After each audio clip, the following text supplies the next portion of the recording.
Good afternoon. My name is Stephanie Kennedy, and I'm the new rabbinic intern for Two Lives, Five Communities in the greater Boston area.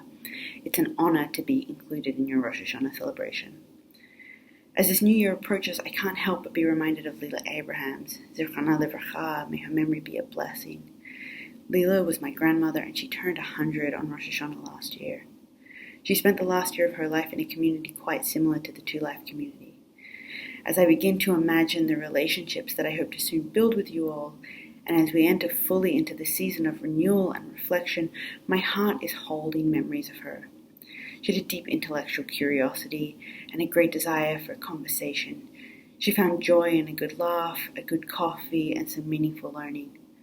These desires and the community and connections she developed through them sustained her love of Judaism and Jewish tradition. And Rosh Hashanah is, of course, celebrated through many special and unique traditions. On Rosh Hashanah, the Jewish New Year, we celebrate time, the cyclical nature of time. The completion of the calendar and the return of the new year is represented with special round challah, braided breads. And while we celebrate this cycle, we also know that like the individual strands that make up the braid of the challah, time is linear. We return each Rosh Hashanah to the beginning of the year, and yet each Rosh Hashanah is different because we are different.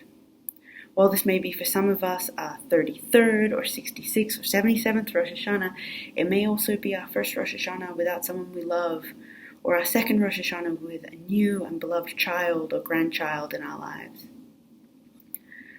On Rosh Hashanah we listen to the shofar, an alarm that wakes us up and asks, who have I become and who would I like to be?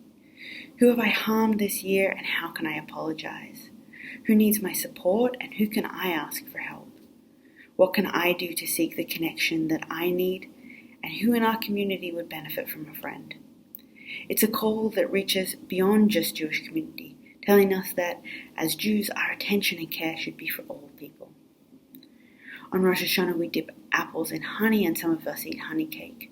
We bake our hopes for a sweet new year into these cakes. As I enter into your community, I can't help but wonder, what are your sweetest hopes for this new year? What Jewish learning are you eager to taste? What kinds of connections and communities are you ready to help build? During the first afternoon of Rosh Hashanah, we practice tashlich, which means casting off.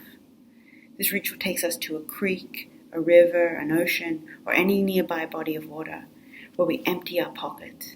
Usually they've been filled with small chunks of bread, or in some communities today, seeds. We throw these pieces of bread or seeds away as a symbol of casting off our mistakes, places where we've fallen short of who we want to be. Some have described this as cleaning your heart's closet.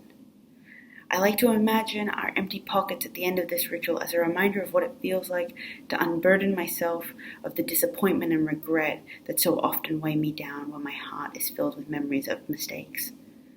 For me, it's also a reminder of the increased capacity I have to make space for others when I've emptied my heart of regret. This Rosh Hashanah, may we be empty of our past pain and open to receive newness wholeheartedly. Soon we'll have the opportunity to participate in all these Rosh Hashanah traditions. These moments of tradition as these moments of tradition come up for you this year, I want to bless you all with a renewed and deepening curiosity. I want to bless you with a curiosity that is supported by the courage to seek out those in your community, myself included if that feels right for you, to help support you in reaching the sweetest hopes you have for this year, and as we continue to grow individually and together into our best selves. Hashanah Tova U'Mtuka, a beautiful, good, sweet